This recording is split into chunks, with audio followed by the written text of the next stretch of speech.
Hai teman-teman, kembali lagi dengan Kram di sini. Kali ini saya akan melanjutkan cerita yang kemarin dengan judul Wartiem Janda Kaya Raya. Cerita ini ditulis oleh Kak Wandi F. Syakara. Jadi buat kalian yang ingin membaca ceritanya secara langsung, kalian bisa kunjungi link dan profile yang sudah saya sertakan di deskripsi. So, langsung saja kita ke ceritanya. Wartiem sudah merasa puas dengan terbalasnya dendam dan sakit hatinya selama ini. Namun hidupnya terasa sepi. Ia mendambakan kehidupan yang layak, mendambakan seorang suami yang akan memberinya keturunan, yang akan membuat rumah semakin ramai dengan tawa bocah. Ia membayangkan untuk hidup bersama dengan Kasman, anak dengan gaya pang tersebut. Namun, ia merasa lucu mengingat kepribadian anak itu yang seperti anak kecil, bahkan terkesan sangat menyebalkan. Dan dendam pun kembali terbayang di matanya. Ayahnya yang sudah kebelet ingin mempunyai menantu orang kaya seperti Kasman sama sekali tidak memandang sebelah mata pada Sutejo. Sudahlah, semua sudah berakhir. Kini tinggal satu orang lagi yang masih mengganjal di mataku, Kasman. Kasman mengajak kedua temannya untuk menyaksikan pernikahan dirinya dengan Wartiem. Dan seperti biasanya, Wartiem menjanjikan pernikahan itu bukan di rumah atau di gedung, namun di sebuah tempat yang biasa ia jadikan tempat penjagalan. Tepat jam 7 malam, Wartiem menyambut Kasman dan kedua temannya. Mereka semua hanya termangu mendapati tempat yang aneh untuk sebuah acara pernikahan. Kalian tenang saja, sebentar lagi semua saksi dan penghulu akan hadir. Memang agak aneh tempatnya, tapi dengan begini semua akan terasa lebih sakral lagi, kata Wartiem yang mengerti akan perasaan ketiga pemuda tersebut. Tak apa Warti, pernikahan itu hal yang paling penting. Kalau soal tempat itu di mana saja tetap sama, balas Kasman yang rupanya sudah tak sabar. Jam 8, suasana semakin sunyi. Kasman tak sabar bertanya lagi. Baiklah, aku rasa semua orang yang akan mengikuti acara ini tidak bisa hadir, jadi sebaiknya kita mulai saja. Cakung, tampakkan wujudmu, dan pesta akan segera kita mulai.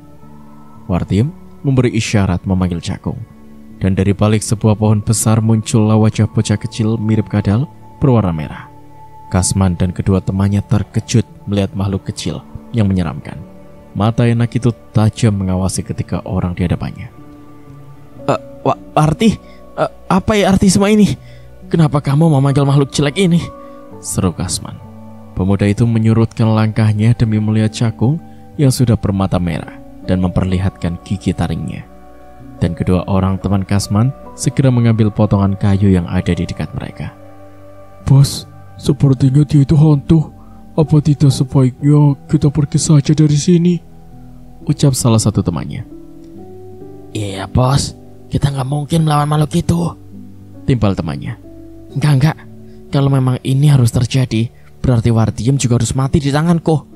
Cepat, kalian hadapi makhluk itu, sementara aku akan membereskan perempuan pembunuh ini. Rupanya ia sengaja menikahi ayahku agar bisa mengadu domba, dan akhirnya aku terpancing untuk menghabisi ayahku sendiri, teriak Kasman memberi komando pada anak buahnya. Namun teriakan Kasman tak digubris sama sekali oleh anak buahnya. Mereka ngeri melihat makhluk kecil berwarna merah berkepala kadal yang tengah memandangi mereka satu persatu.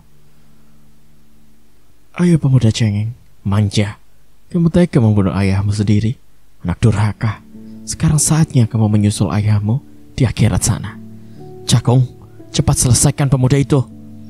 Wartiem memberi perintah agar Cakung menghabisi Kasman. Kasman yang sudah berada di dekat Wartiem tentu saja tidak tinggal diam. Ia segera menyerang perempuan itu dengan potongan kayu. Sejengkal lagi kayu di tangan Kasman menghantam kepala Wartiem. Tiba-tiba Kasman menjerit kaget karena tanpa ia sadari kalau gerakan makhluk kecil itu begitu cepat dan tahu-tahu sudah menerkam di lehernya. Kasman meronta berusaha melepaskan diri dari terkaman Cakung. Namun makhluk kecil itu sudah lebih dulu menancapkan taringnya pada lehernya. Kasman tak bisa berteriak lagi. Lehernya sudah penuh berlumuran darah, dan ia pun tersungkur jatuh di atas bebatuan. Kedua anak buah Kasman jangankan untuk membantu tuannya, melihatnya saja mereka sudah tak sanggup. Apalagi saat makhluk kecil itu mulai merobek dada Kasman, mereka memutuskan untuk lari daripada harus ikut menjadi korban keganasan siluman kecil yang haus darah. Wartiem membiarkan keduanya lari meninggalkan tempat itu. Ia tertawa puas melihat cakung melap isi dada pemuda malang tersebut. Kedua pemuda tadi lari tunggang langgang hingga beberapa kali harus terjatuh. Mereka meninggalkan tepian hutan dan menuju jalan setapak. Kebetulan di jalan mereka bertemu dengan rombongan jemaah yang mungkin akan berangkat atau pulang pengajian. Keduanya langsung berhenti di depan rombongan dan meminta tolong pada seorang pemuda yang berada di baris paling depan. "Tolong Bapak, teman kami," kata salah seorang dari mereka dengan terputus-putus. Tenang, coba tarik nafas dulu, lalu buang perlahan.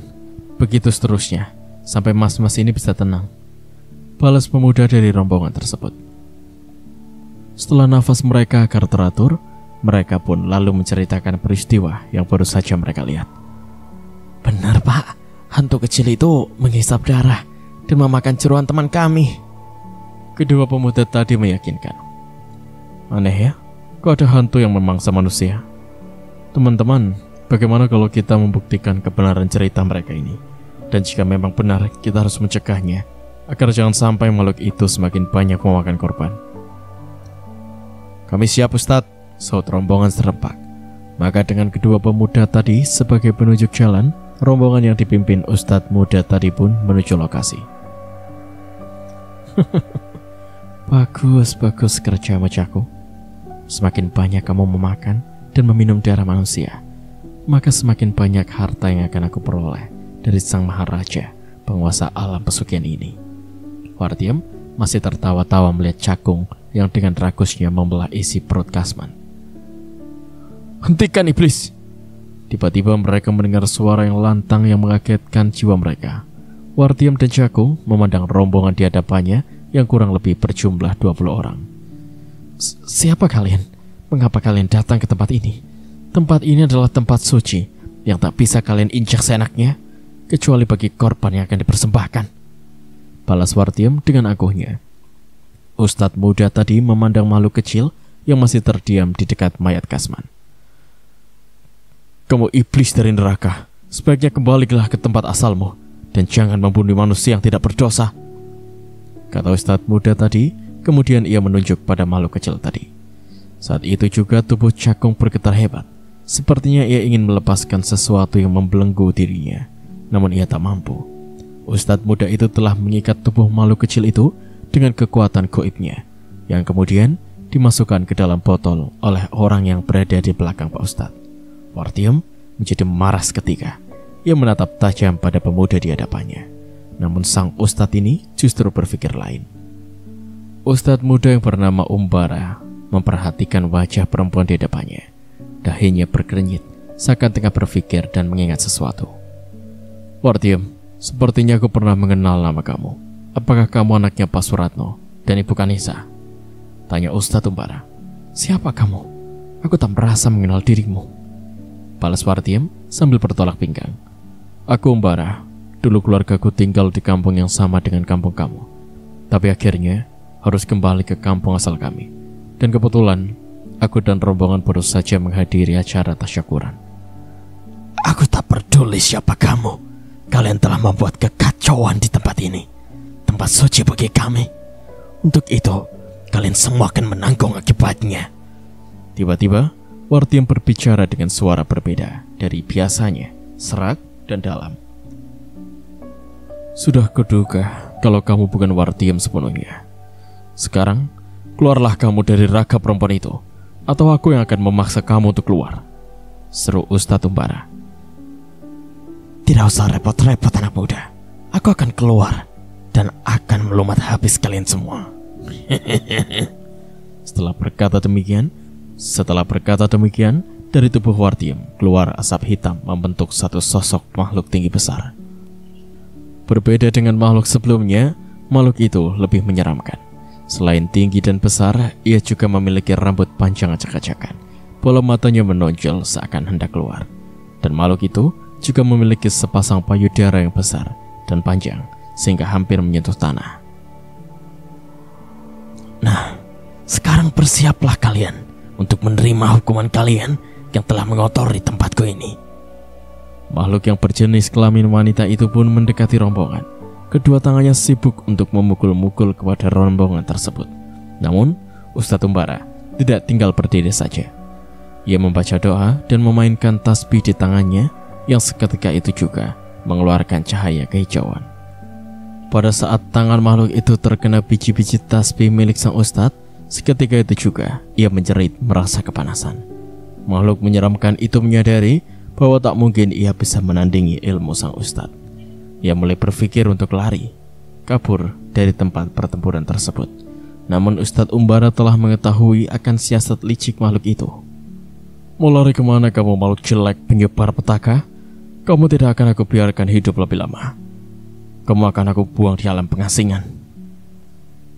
Seru Ustadz Umbara membuat makhluk itu semakin gelisah, sebab ia tahu kalau alam pengasingan adalah sebuah alam tanpa penghuni.